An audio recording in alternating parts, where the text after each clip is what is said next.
कशा प्रकारची भेट झाली आणि काय बोलणं झालं? एक तर अशोक चव्हाण जे आहे ते माजी मुख्यमंत्री आहे, 2 वेळेला मुख्यमंत्री राहिलेले आहेत. काँग्रेस पक्षाने त्यांना चांगली संधी दिलेली होती. शंकरराव चव्हाण यांचे ते पुत्र आहेत. परंतु सध्याच्या परिस्थितीमध्ये काँग्रेस पक्ष खिळखिळा होतो आहे. काँग्रेस पक्षाला कधी सत्तेवर येण्याची संधी मिळेल असं दिसत नाही आहे. आणि माननीय नरेंद्र मोदी जे आहे ते विकास पुरुष आहेत. ते विकासाच्या दिशेने पुढे चाललेले आहेत. योग्य वेळेला योग्य निर्णय ते घेत असतात.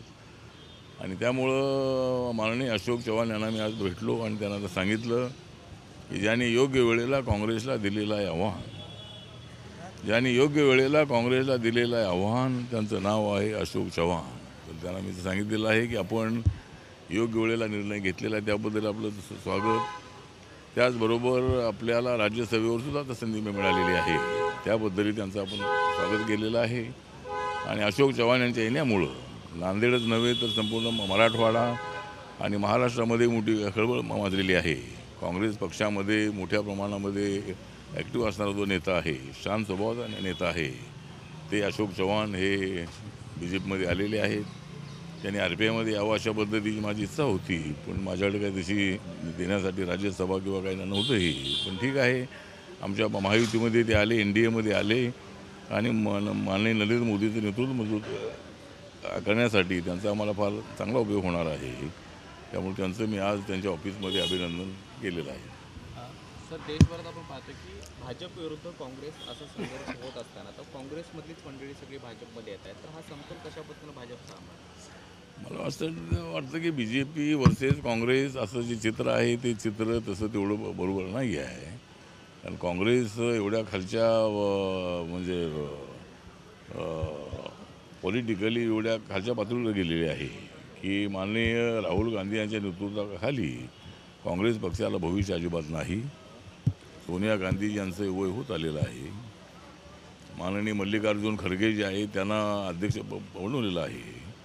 ज्यावेळेला कर्नाटकचं मुख्यमंत्रीपद देण्याची मागे वेळ आली होती, त्यावेळेला त्यांना दलित असल्यामुळं त्यांना बाजूला सारलेलं होतं. पण आता त्यांना नाईलाज म्हणून त्यांना पक्षाचा अध्यक्ष बनवलेलं आहे. तर आता तो जो काँग्रेस पक्ष आहे तो काँग्रेस पक्ष सामना करण्याएवढ्या ताकदीचा तो राहिलेला नाही आहे. पण तरी ठीक आहे, काँग्रेस पक्षामध्ये अनेक लोक जे आहे ते अनेक लोक मार्ग शोधत आहेत.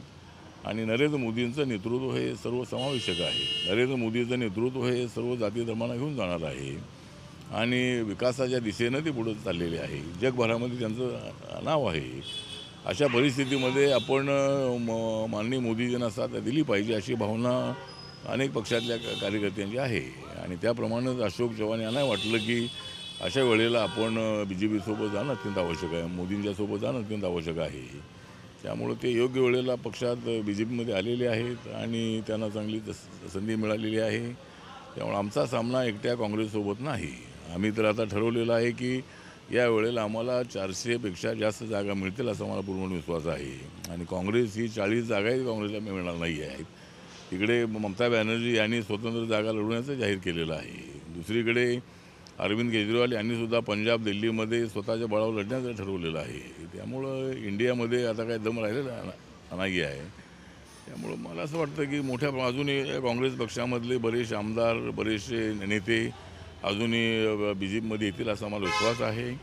आणि माननीय देवेंद्र फडणवीस यांचं जे नेतृत्व आहे ते अत्यंत मजबूत आहे. त्यांनी 5 वर्ष मुख्यमंत्री म्हणून अत्यंत चांगलं काम केलेलं होतं. आता डेप्युटी CM म्हणून त्यांचं काम अत्यंत चांगलं आहे.